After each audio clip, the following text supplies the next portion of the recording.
Okay, welcome back. Today we're going to take a look at Fender picks from around 1971 to 1993 in tortoiseshell celluloid and white celluloid. I want to point out that there are differences in sizes of these picks, even though they may be the same shape. Take a look at these Fenders up here in the 355 shape. All these, by the way, made by D'Andrea. Notice how the edges at the points are nice and round there. Less round there. Kind of pointy there.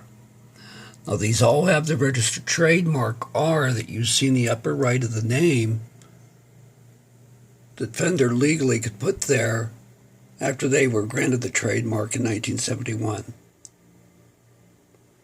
Usually I order the picks by gauge left to right, but in this case I've chosen to do so from top down. So we'll sequentially go through those. See three thins at the top. You can see the logo. There is variations in the size of the gauge markings. Sometimes the logo heavier than others.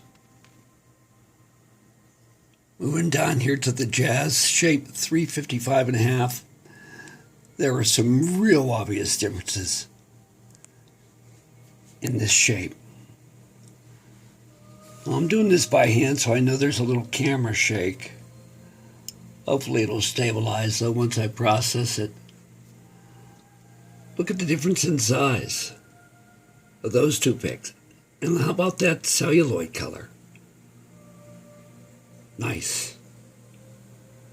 Up here again, we see some well-rounded corners and less rounded corners. Difference in gauge marking sizes, imprints, in terms of how heavy the ink is. It's a 346, that rounded try. Here's a 351. Going a little closer, you can see that thin there compared to that thin there. Obvious difference in size of gauge markings. Now, I tried collecting all variations of Fender picks from this period and nearly went crazy doing it. Ended up selling a whole bunch of them, just kept a few variations, knowing that it'd be sufficient to demonstrate that there were so many great variations. There's that circle around the R there, uncircled there. Some people make an issue with that. Whether it means something or not, I don't know. Perhaps you could rate me and tell me if there's a difference between a circled registered trademark and one that isn't. Extra heavy, straight across, with heavy abbreviated. Extra and heavy stacked, with heavy spelled out. Let's go over here to the white picks now. As you can see with the white, we don't have the large triangle. Many variations again on what I mentioned earlier with respect to the shape. D'Andrea was making so many millions of picks for Fender. Surely they would have had to have the punch made over and over again. New punches, slight variations in punches. Small jazz size. Larger jazz size known as the 354.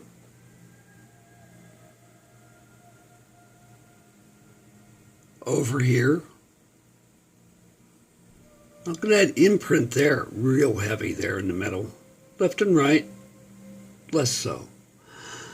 Let's go up and take a look at this very rare blue print Fender guitar pick. Could have been that D'Andrea did not intend to do that. It was done by accident.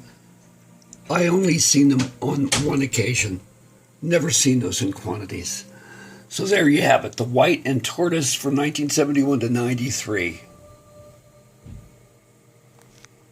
We'll be doing more Fender. They'll be coming up soon. Take care, my friends.